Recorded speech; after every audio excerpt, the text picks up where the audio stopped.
پرونده امروزمون در مورد قاتلی است که علاقه زیادی به بریدن سینه زنان داشت و بعد از اون اونا رو به قتل میرسوند.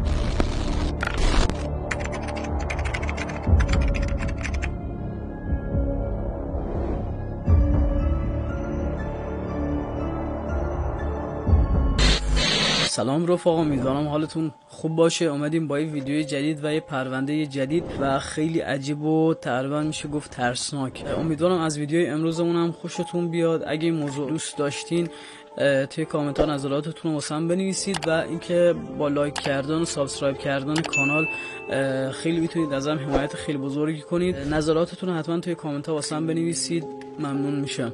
بریم سراغ ویدیو. توی پرونده امروز در مورد قاتل سریالی آمریکایی صحبت میکنیم که اسمش ریچارد کاتینگهام بوده و هست. البته ریچارد توی سال 1946 25 نوامبر توی شهر نیویورک به دنیا آمده که به اون لقب قاتل میدان تایمز و یا قاتل بالاتنه هم داده شده. ریچارد 2 خواهر و 2 برادر کوچکتر از خودش رو داره و پدرش توی شرکت بیمه کار میکرد و مادرش هم خانه‌دار بود و تقریبا یه زندگی معمولی داشتن. دوران کودکیش توی مدرسه و بین دوستاش زیاد جالب نبوده و چند سال بعد از فارغ التحصیلی از دبیرستان تونست به عنوان اپراتور کامپیوتر توی شرکت استخدام بشه و کم کم زندگی به کام شیرین بشه و برخلاف کودکی و نوجوانیش توی 20 سالگی مثل میلیون ها آمریکایی بتونه یه زندگی نرمال و عادی داشته باشه و سر کار میرفت و از پس خرج زندگیش برمی اومد و به تفریحاتش هم میرسید. اما مشکل اینجاست که از سال 1967 یعنی ریچارد زمانی که 21 سالش بود قتل‌هاش شروع شد و تبدیل شد به یه قاتل سریالی. توی کاتینگهام یک بار در سال 1969 به دلیل رانندگی توی مستی دستگیر شد و به $50 جریمه و 10 روز زندان محکوم شد. اما بخش ناجور این موضوع اینجاست که کاتینگهام اولین قتلش رو توی سال 1967 انجام داده بود. یعنی وقتی که به خاطر رانندگی توی مستی 10 روز توی زندان بود رسما یه قاتل سریالی بوده ولی پلیس نمیدونسته.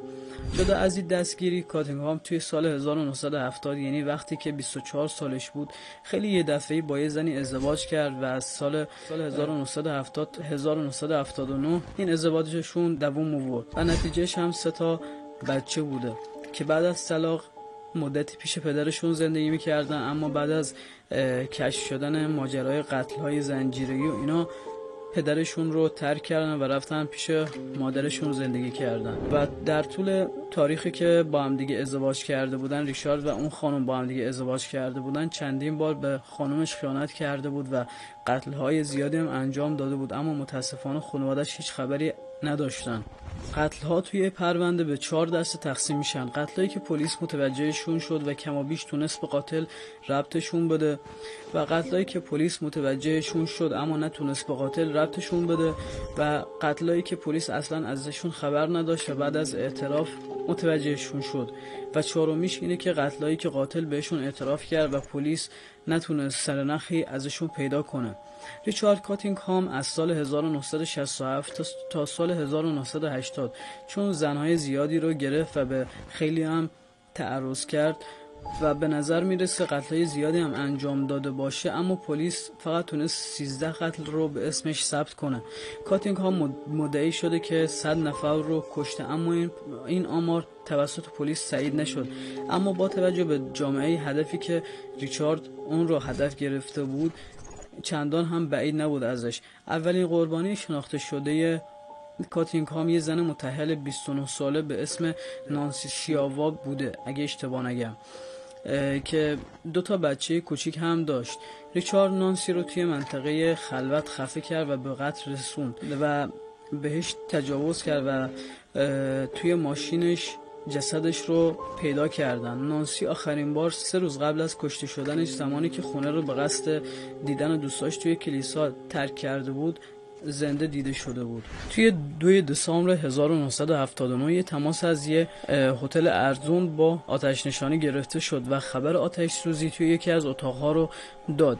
این هتل رو معمولا روسپی‌ها استفاده میکردن و اینطوری نبود که هر کسی جدی بره و اونجاش اونجا شب بخوابه و خلاصه به عنوان یه هتل ازش استفاده کنه، چون معمولا واسه روسپی‌ها و افرادی که دنبال اینجور چیزا بودن استفاده داشت. زمانی که آتش نشانی رسید و آتش رو خاموش کرد، بعد از خاموشی آتش جسد 2 زن روسپی رو توی این اتاق پیدا کرد. قاتل 2 دست و کله اون افراد رو بریده بود و به اونها تجاوز کرده بود. با اینکه جسدها کاملا سوخته بودن، اما آثار بریده شدن و ضرب و شتم روی گلو و دست و پاهاشون بوده و نشون میداد که این 2 زن مورد تجاوز و شکنجه قرار گرفتن. کاتینگهام اکثر قربانیاش رو از قشرهای ضعیف جامعه انتخاب میکرد، از بین آدمایی که پول کافی واسه دفاع از خودشون و حقوقشون رو نداشتن، و یا از بین مهاجران غیرقانونی یا روسپیایی بود که حتی هویتشون هم معلوم نبوده، افرادی که به ندرت کسی ازشون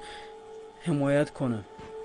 بعد و متاسفانه بین این چند قربانی فقط یکیشون شناسایی شد که دیده گودرزی نام داشت.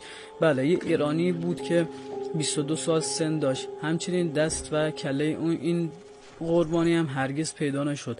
دقیقاً از این 2 قتل بود که به قاتل پرونده لقب قاتل بالاتنه داده شده بود، چون تنها چیزی که از این 2 قربانی پیدا شد بالاتنشون بود.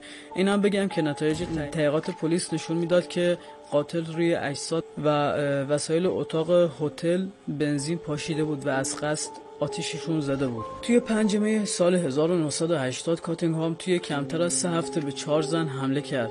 پلیس جسد والری آن استریت رو که 19 ساله بود رو توی مسافرخانه قدیمی پیدا کرد. والری هم مثل 2 قربانی قبلی روسپی بود. پاهاش از شدت ضربات سنگین از کبودی کاملا سیاه شده بود و تمام بدنش آثار گاز گرفتگی توسط انسان دیده میشد. علت مرگ والری هم مثل دیگر قربانی ها خفگی بود. الگوی این قتل شباهت زیادی به قتل دیده گودرزی و دوستش داشت و پلیس فرض رو بر این گذاشت که توسط یک نفر به قتل رسیدن. نفر بعدی پملا ویزواند بود که تونست از حملات مرگبار کاتینگهام جون سالم به در ببره و متاسفانه نفر بعدی نتونست زنده بمونه و جسد سوختش رو هم توی یک هتل پیدا کردن. این قربانی ژان رینر نام داشت و 25 ساله بود. کاتینگهام دستش و کله اون رو کاملا از بدنش جدا کرده بود و همچنین به سراغ سینه‌هاش رفته بود و سینه‌هاش رو کاملا بریده بود. مشخص نیست که وقتی که قربانی زنده بود این کار رو انجام داده یا وقتی که اون رو کشته بود، اما با توجه به آثار شکنجه و تجاوزات پی در پی جنسی به احتمال زیاد قربانی زمان بریده شدن سینه‌هاش زنده بوده. و قربانی بعدی هم که آخرین هم هست و موجب دستگیری این قاتل سریالی شد، لزلی آن اودل نام داشت و فقط 18 سالش بود. ریچارد لزلی رو حوالی صبح و با وعده $100 پول در ازای رابطه جنسی به همون هتلی که واردی رو توش به قتل رسونده بود برده بود. بعد از اون بهش پیشنهاد ماساژ رو داد، اما به محض اینکه لزلی روی شکمش خوابید، ریچارد یه جفت دستبند به مچ دست لزلی زده بود و بعد با چاقو تهدیدش کرده بود و چاقو رو روی گلوش گذاشته بود و همچنین سینه‌اش رو با گاز کند و در حالی که لزلی میخواست از شدت درد خیلی داد بکشه و فریاد بزنه بهش میگفت باید تحمل کنی، چون همه دخترهایی که اینجا اومدن تحمل کردن، تو هم باید یاد بگیری که تحمل کنی. فاحشه‌ها باید به خاطر این کارشون مجازات بشن. فریادهای خفه این دختر به قدری بلند بود که چند تا از کارکنان این هتل صداش رو شنیدن و از اونجایی که قتل والری همین چند وقت پیش اتفاق افتاده بود اینا هم ترسیدن و سریع به پلیس زنگ زدن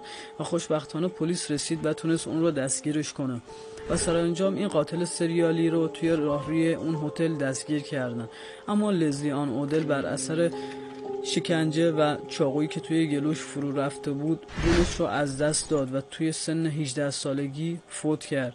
پلیس بعد از دستگیری ریچارد اتاق هتل رو جستجو کرد و وسایلی مثل چسب پهن دو طرفه، دستبند، شلاق، تیغای بزرگ و تیز و قرصای آرامبخش پیدا کرد. همین کافی بود تا حکم بازرسی خونه ریچارد کاتینگهام رو بگیرن. لازم بگم که قبل از اینکه به سراغ حکم دادگاهی و زندانی شدن این قاتل بریم، پلیس بعد از دستگیری کاتینگهام متوجه شد که ریچارد ماریان کار که یه رادیولوژیست 26 ساله هم بود رو به قتل رسونده. ماریان از پارکینگ در خونش دزدیده شد و به یه هتل برده شد. قاتل این زن رو مورد شکنجه و تجاوز جنسی قرار داده بود و در آخر به قتل رسونده.